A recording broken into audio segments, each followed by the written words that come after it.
मोदी के फोन ने बदला सिस्टम, 5 देशों ने दिया बड़ा समर्थन। ईरान जो सोच ना सका वो हो गया। अब न सिलेंडर की दिक्कत होगी, ना होगी गैस की किल्लत। जानिए नए भारत का नया प्लान। जी हां दोस्तों, मिडल ईस्ट में ईरान अब जिस तरीके से खाड़ी देशों के ऊर्जा केंद्रों को निशाना बना रहा है, उसका असर कई बड़े देशों के साथ भारत पर भी पड़ सकता है। भारत के सामने भी सबसे बड़ी चुनौती गैस सिलेंडर की किल्लत और तेल के दामों का बढ़ना दिखाई दे रहा है। लेकिन अब पूरी कहानी भारत ने ही पलट दी। प्रधानमंत्री मोदी ने एक फोन किया और खेल हो गया। 5 देशों ने भारत को कैसे खुला समर्थन दिया और हमारी ऊर्जा जरूरतों की दिक्कतों को कैसे दूर किया, जिसकी वजह से एक बड़ी हार ईरान की यहां होती दिखाई दे रही है।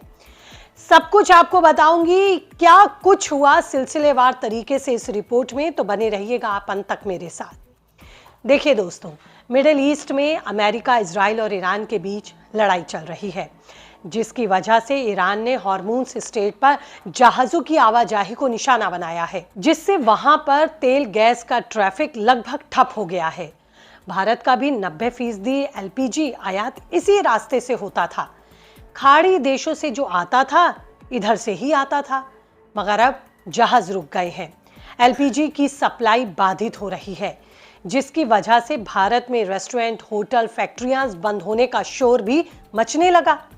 सिलेंडर की कतारें लगने लगी, पैनिक बुकिंग शुरू हो गई। ऐसा लग रहा था कि आने वाले समय में भारत के सामने मौजूदा स्थितियां और चुनौती पैदा करेंगी। लेकिन प्रधानमंत्री नरेंद्र मोदी की डिप्लोमेसी ने कमाल कर दिया। सरकार को पता था कि किल्लत होगी, इसलिए बिना देरी किए सरकार ने तुरंत ऑल्टरनेटिव रास्ते तलाशे। अब भारत अमेरिका से LPG आयात कर रहा है, साथ ही LNG के लिए ऑस्ट्रेलिया और रूस से सप्लाई बढ़ाई गई है। कनाडा और नॉर्वे जैसे देश भी इसमें शामिल हो गए हैं।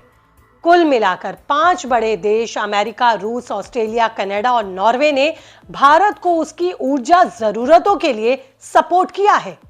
यह सपोर्ट सिर्फ व्यापार का ही नहीं है, बल्कि प्रधानमंत्री मोदी की मजबूत डिप्लोमेसी का नतीजा है।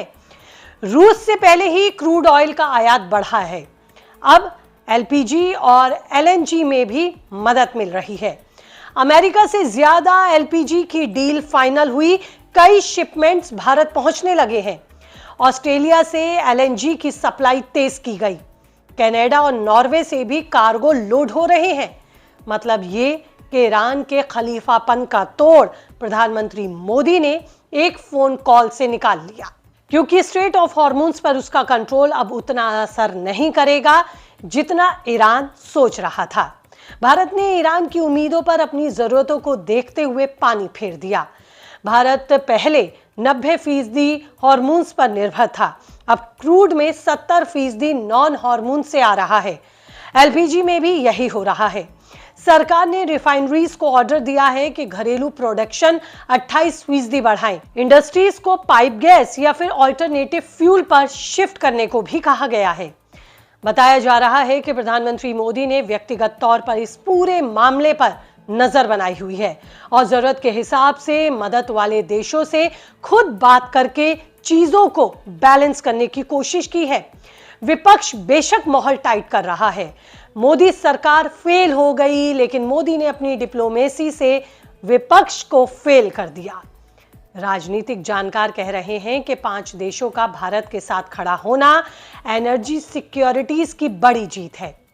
आपको बता दूं कि इस बार भी पुतिन ने आगे आकर भारत की मदद की है और जरूरत के हिसाब से भारत को तेल और गैस मुहैया कराया है, जबकि अमेरिका ने बड़े पैमाने पर LPG भेजी है।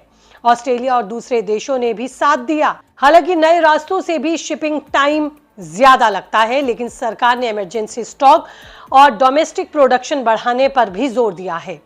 दोस्तों, ये दिखाता है कि मजबूत लीडरशिप से मुश्किल वक्त में कैसे रास्ते निकालकर परेशानी को साइड किया जा सकता है। ईरान की वजह से संकट आया, लेकिन प्रधानमंत्री मोदी की कैप्टेंसी में खतरों को भांपते हुए उसका रास्ता निकाला गया, जिसकी वजह से भारत पर आने वाले संकट को टाला जा सका। फिलहाल जिस तरह से ईरान खाड़ी देशों के ऊर्जा केंद्रों को निशाना बना रहा है, तेल और गैस की किल्लत आने वाले समय में बढ़ सकती है। लेकिन आपकी समझदारी, आपकी डिप्लोमेसी और आपके विकल्पों को तलाशना इन बढ़ती हुई परेशानी को भी साध सकता है। लेकिन फिलहाल आपकी इन तमाम डिप्लोमेसी और संकटों पर क्या कुछ कहना है? कीजिए कमेंट, रहेगा मुझे इंतजार। कुछ और अपडेट्स के साथ होंगी आपसे नई रिपोर्ट लेकर जल्द रूबरू। लेकिन अगर आप करते हैं पॉडकास्ट सुनना पसंद तो कीजिए हमारे दूसरे चैनल पॉडकास्ट 19 को भी सब्सक्राइब। फिलहाल दीजिए इजाजत। नमस्ते।